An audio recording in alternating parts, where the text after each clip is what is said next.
Hello everyone, Skippy here, and welcome to One Piece episode 1012. Directed by Toshihiro Maeda from Yutaka Nakashima's board and supervised by Shinichi Suzuki.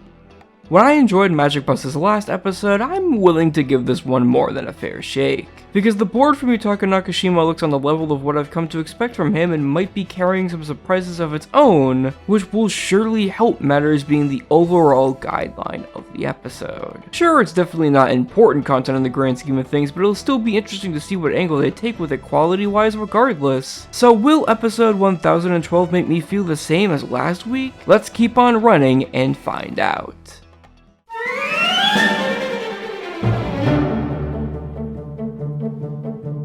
This episode covers the entirety of chapter 998 barring the Sanji and Black Maria content. And for all intents and purposes, it does essentially what last week did, in that it follows the overall structure of the original chapter really closely, while adding in some small bits of filler when possible, mostly with the Tobiropo fights, and changing up the overall vibe and stuff like the Marco scene to make it a tad bit different from the manga while still adhering to it mostly. And I feel like that really works for an episode like this in particular, because it's already pretty chock full of a lot of double page spreads that carry a lot of information to be put on screen, so taking a gingerly pace with everything while adding stuff where they can is definitely the best way to go about it. So while it might not be the most prime Wano experience again when it comes to expanding on the manga, it still did everything fairly well honestly, even if I really do wish the Sanji and Black Maria content wasn't here, but you know, it's whatever.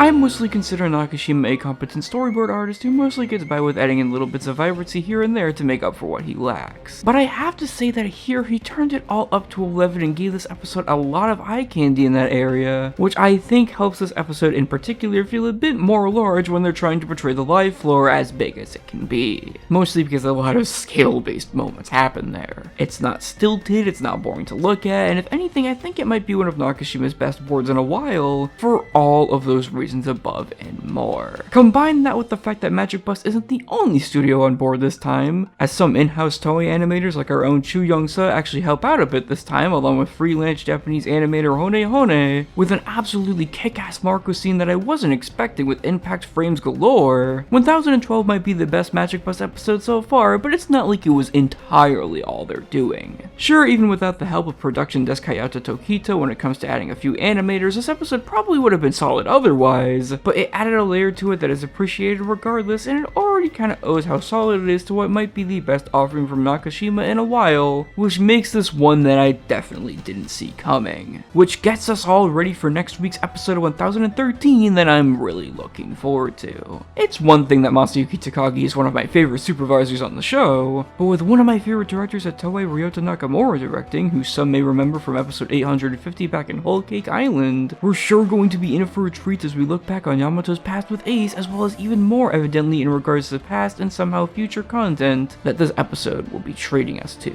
Anyways guys, that's it for now. I'm Skippy, and you could never have too many light flares, Frankie.